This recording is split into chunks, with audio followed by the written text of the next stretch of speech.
Hey everyone दोस्तों, आज जो हम पढ़ने वाले हैं वो है कार्बन चक्र के बारे में। ठीक है, कार्बन चक्र। ओके, ये बहुत इंपॉर्टेंट है आप सभी बच्चों के लिए, खासकर जो है 9th 10th और आगे भी जो है बीच में 11वीं 12वीं में भी जो है खासकर आता है, आप देखेंगे तो। ओके, 10th क्लास के नीचे पे हैं तो बिल्कुल आपको जो है इसको जानना ही चाहिए, और 12th वाले भी हैं तो बिल्कुल आपके लिए भी इम्पोर्टेंट है। ओके, तो ये जो कार्बन चक्र है ये आखिर होता कैसे है, इसको एकदम सिंपल और सरल स्ट्रक्चर पे जो है समझेंगे। ठीक है, बहुत ही ये इजी और सिंपल है, आपको केवल समझना है कि ये जो है किस तरीके से होता है कार्बन चक्र। ठीक है, कैसे कंप्लीट होता है और कहाँ कहाँ से जो है ये पूरा होता है। ठीक है, इसको आप समझोगे सिंपल और सरल में। ओके एवरीवन, आप सभी का स्वागत है आपके अपने इस थोड़े मोड़े ज्ञान सोशल साइड में। और आज जो हम पढ़ने वाले हैं वो क्या है, कार्बन चक्र। ठीक है, कार्बन चक्र के बारे में आप जो है पूरी तरीके से डिटेल में अच्छे से जानोगे। ओके, एक बार जो है आप वीडियोस को देखोगे अच्छे से शुरू से लेके आखिरी तक, आप कभी नहीं भूलोगे इस कार्बन चक्र को। ठीक है, तो नो बकवास, ओनली वन, सीधा करते हैं शुरुआत। ओके, तो देखो कार्बन चक्र।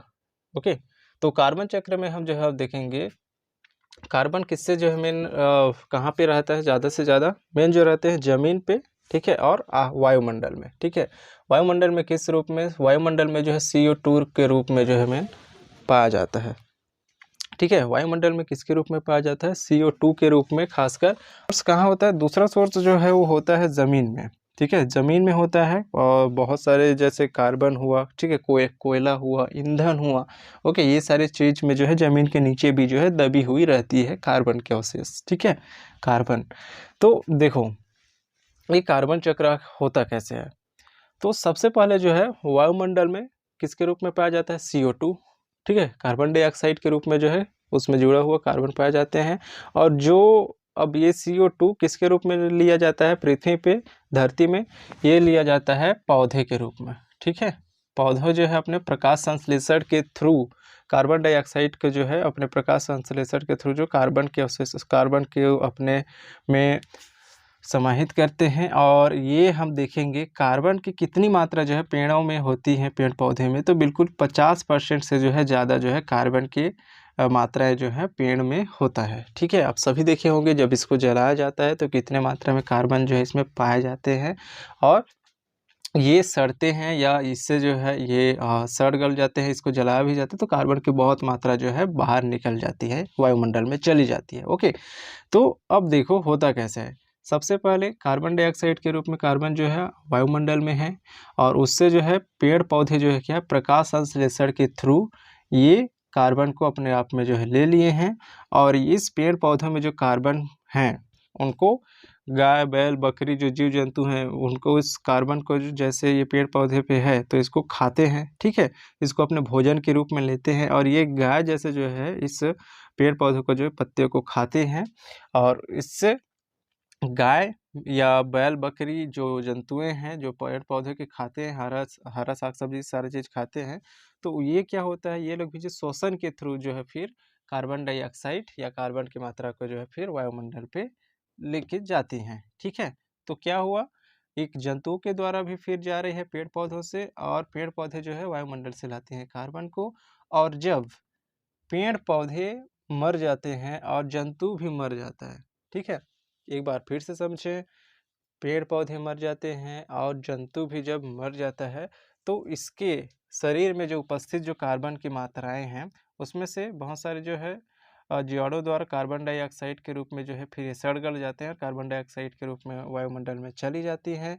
और पेड़ पौधे में भी जो वही है, कार्बन डाइऑक्साइड के रूप में जो है बाहर चली जाती हैं, और कुछ मात्रा में जो है ज़मीन के अंदर दब जाती हैं, और जंतुओं का भी जो है कुछ मात्रा में कार्बन जो है ज़मीन के अंदर दब जाती है। ठीक है, तो ये जो है ये दोनों के रूप में कंप्लीट हुआ। ओके, और हम जानते हैं कार्बन जो कार्बन डाइऑक्साइड जो कार्बन की मात्राएं हैं वो फिर और कहाँ-कहाँ से जो है ज़्यादा से ज़्यादा होती है। तो जैसे हम देखते हैं कि बहुत सारे क्या है, जल। ठीक है, जल में क्या है, बहुत सारे जो है जैसे हम बोलते हैं शैवाल या फिर जलीय पेड़ पौधे। ठीक है, जल के अंदर जो रहते हैं बहुत सारे, ठीक है, हरे घास या जलीय शैवाल सब। तो इसमें भी जो है उपस्थित क्या है, समुद्र के अंदर या जो जल है, ठीक है? समुद्र बोल सकते हैं, क्या है मेन समुद्र है, ठीक है? या जल है जिसके अंदर जो है हरे पेड़-पौधे हैं या घास है या शैवाल हैं, जिसमें भी जो है प्रकाश संश्लेषण होता है सीधे के सीधे किससे? सूर्य से, ठीक है? सूर्य से प्रकाश संश्लेषण हुआ और जिसमें जो है क्या होता है कार्बन डाइऑक्साइड भी उसमें आता है और इस कार्बन डाइऑक्साइड जो है इसके अंदर आ गई तो इसमें कार्बन की मात्रा भी हो गई है।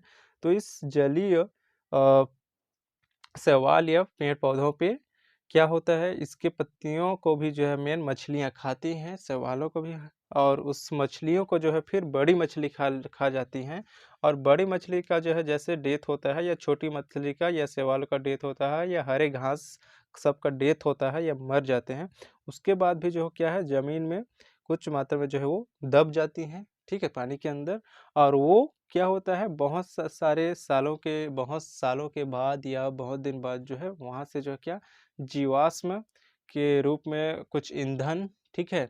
ईंधन या पेट्रोल के रूप में जो है वो बन जाती हैं या कोयला के रूप में भी जो है होती हैं। तो उन सब को जो है फिर खनन के द्वारा जो है बाहर निकाला जाता है, ठीक है?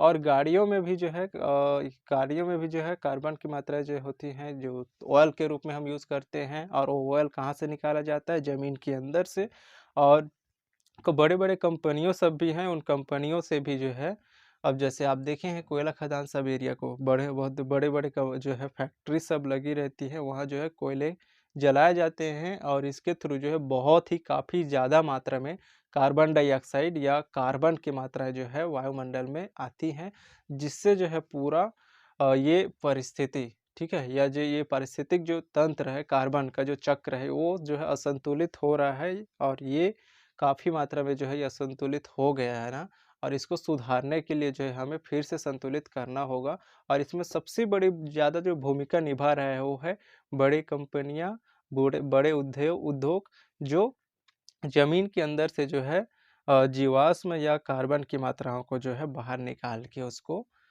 यूज़ करने में लगे हुए हैं, ठीक है? और ख़ासकर इन जो है हम बोल सकते हैं पेड़-पौधे और जंतु के थ्रू सिंपल और सरल से जो है चक्र चलते रहता है और सबसे ज़्यादा जो है भूमिका इसमें कंपनियों और बहुत सारे उद्योग का है, ओके? तो ये जो है सिंपल और सरल कार्बन चक्र है, आपको समझ में आ गया होगा। मैं एक बार फिर से इसको आपको रिपीट करा दे रहा हूँ, फिर से आपको इसको समझा रहा हूँ, अच्छे से ध्यान से समझना।